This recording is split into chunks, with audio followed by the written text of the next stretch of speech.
he was a wheeler dealer, started giving away things, and had promotions and this and that, and started developing a staff, and the sales doubled in the store between June and December. He was still working on that. The guy was ready to sell him the store. They had everything all worked out. The guy was going to finance part of it. The warehouse was, at that day and time, was kind of our bank, if you were in the business. And they had all that figured out. And he was working along, getting ready to make this move. I mean, it was actually right after Christmas, and because there's a significance to that. It was right after Christmas, and they were resetting the store, doing something, I don't know, new coffee or something comes in. They're just redoing shelves, and there was a lot of activity.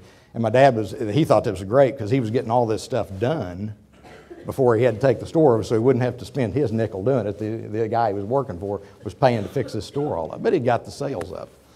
Well, the guy's having second thoughts now that sales are doubled, you know, and he's having second thoughts. But the real issue and what got my family to Tahlequah and how we ended up here is kind of, as Paul Harvey would say, is the rest of the story. There was a situation going on, and as you learn human nature, and I don't know about you all, and I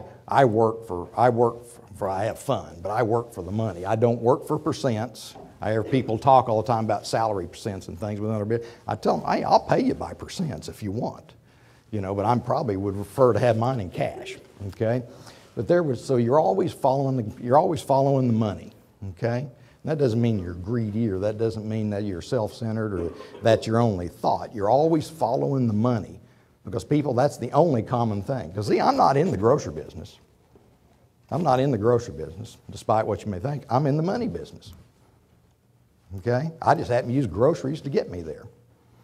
So the reason that's significant, there was a situation, and this back to this human nature thing. Every morning when you check a grocery store up, you're either long or short from the day before. And the grocery store would always be short a little bit. And the person checking up would come up and kind of make that announcement to my dad and the guy that owned the store at the time. And my dad said, well, you just keep looking. To go recount things, you know, you break down all the bundles of bills, you go rerun the checks, you do those kinds. There were no credit cards or debit cards in those days. It was a little simpler. So you go count all that, and she'd come back a little later, and guess what? She found it. And this kept going on and going on and going on. Well, any of you that have ever been in business, especially dealing with cash, it don't work that way.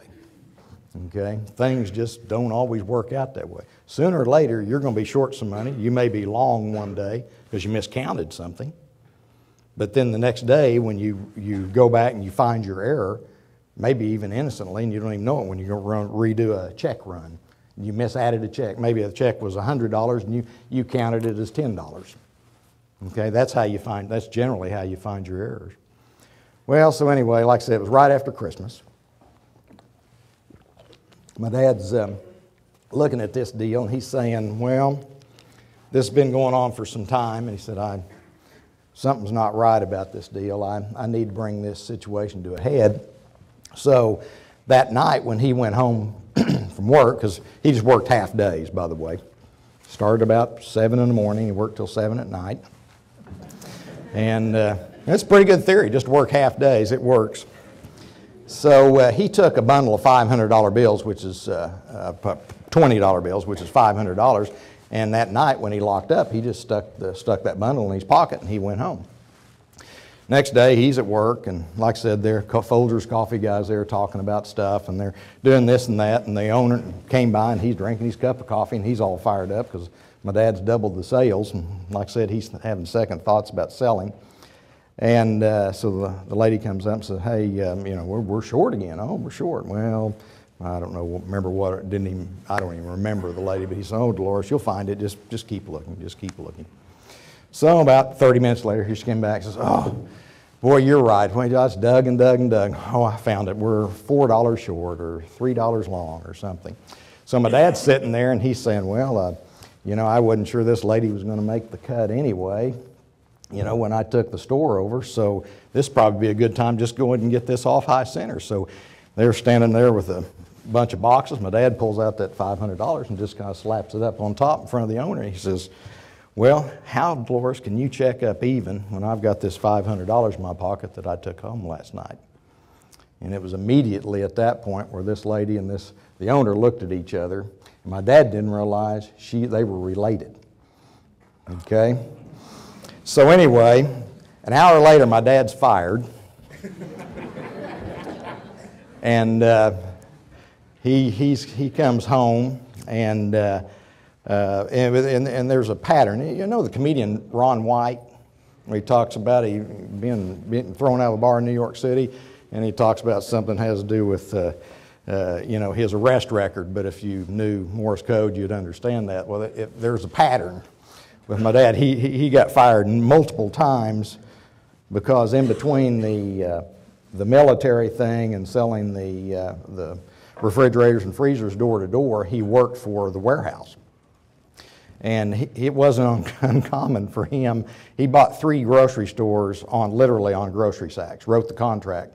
Because anybody would know, any of you that are salespeople, if you have somebody that starts doing this, you need to get them to sign, because that's when they're most motivated. He bought 3 grocery stores, literally ripped up a 20-pound sack, took the square side, wrote out the contract, had it signed, took it back, because they were trying to develop other grocery stores at the time to buy groceries through this warehouse. It was in Tulsa. And they were trying to get that piece together. Well, his boss never did take very kindly to that, and he fired my dad 3 times, but the guy that owned the company kept hiring him back. So it was shortly after that, and the military thing and some others. So he ended up. So anyway, my dad gets fired. Once again, we didn't have any money, or anything. So he always had a little bit in reserve. We had a 55 Chevy pickup, a car, green and white. In fact, I've got one today. My mother does. She's had it redone. But anyway, he comes home, loads me up. I'd never been to anything more than a Broken Arrow or a Cushing High School football game. He came home, loaded me up. We drove to Shreveport, Louisiana, and then first night, and then on to New Orleans, and then hopped a jet and went down to Miami. And I'm trying to figure out what the HE double hockey sticks is going on here, this is a fun deal. We're out, it's winter, and so school didn't start back to me. I was in the 2nd grade. And we loaded up and we went down, and we went to Florida, and I guess somebody had given him some tickets or something. We went to the Orange Bowl, so I'm really, this is kind of fun, There was, Oklahoma was favored. John F. Kennedy was there. I couldn't see him. He was sitting down. He sat right behind the Oklahoma bench because my dad pointed it out. And they all had orange hats on, the Secret Service and Kennedy. I could just barely see them. That was the way they obviously had so many they were all dressed alike. There was a guy by the name of, they played Alabama, and there was a guy, he was a sophomore. Oh, God, what was his name? Ended up playing for the New York Jets. Oh, Joe Namath.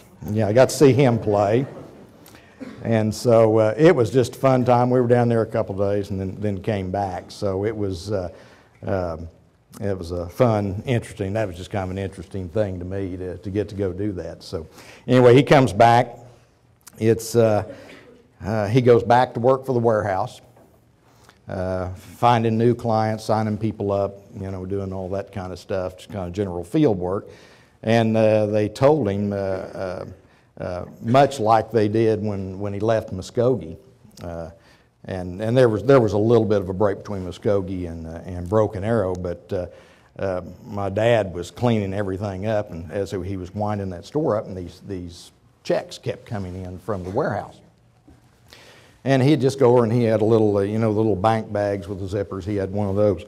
They just had odd and end things from rebates and just different things come in, and he had just kept putting those in there. Finally, one day, the president of the company called him and said, "Hey, we're trying to close our month out here, and we've got some checks that haven't cleared of yours." And he said, "Well, I probably need to get those back to you." He said, "I owe the bank $5,000. I probably need to give that to you." He said, "No." He said, "So those are yours." He said, "The day you close the store, I put you on the payroll. You haven't cashed any of them." My dad hadn't even looked at any of them. They were in an envelope. So he had about 3 or 4 weeks